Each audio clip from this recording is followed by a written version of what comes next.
في ناس كتير أول ما يتقال الست مكانها المطبخ بيزعلوا ويعتبروا الكلمة دي إهانة.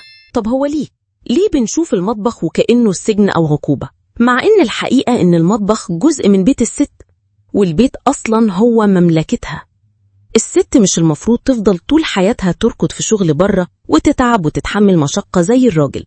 ربنا قسم الأدوار وقال إن الراجل هو اللي عليه الشغل والتعب والمشقة عشان يوفر للست حياة كريمة. لكن كتير من البنات والستات النهاردة بيشتغلوا مش لأن ده فرض، لأ، لأن الظروف حكمت عليهم، أو لأنهم ملقوش ظهر ولا سند يسندهم. والأهم من ده كله، في ستات بتشتغل عشان هي حابة كده، بتحب يكون ليها كيان بره البيت، بتحب تحس إنها بتنجز وتساعد وتكون ليها بصمة، وده شيء مش عيب ولا حرام. لكن لازم نوضح إن ده مش الأصل إن الست في بيتها قاعدة معززة مكرمة، مش محتاجة تجري وتهلك زي الرجالة. خلونا نبص للموضوع من زاوية تانية. ليه لما نقول الست في بيتها الناس تعتبر ده تقليل؟ ده شرف وتكريم. يعني إيه أكون قاعدة في مكاني الطبيعي وسط ولادي وأهلي ومملكتي وأشوف إن ده عيب؟ بالعكس، ده أكبر قيمة.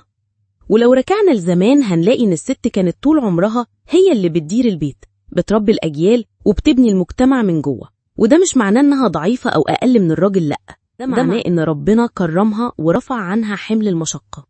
لكن في عصرنا الحالي بسبب ضغوط الحياة لقينا ستات كتير دخلوا مجال الشغل ونجحوا وتفوقوا وأثبتوا نفسهم. لكن برضو لازم نفتكر إن ده استثناء مش قاعدة. يعني لو الظروف كويسة والأمور ميسرة يبقى مكان الست الطبيعي بيتها، ولو اضطرت أو حبت تشتغل يبقى ده اختيارها مش فرض من المجتمع.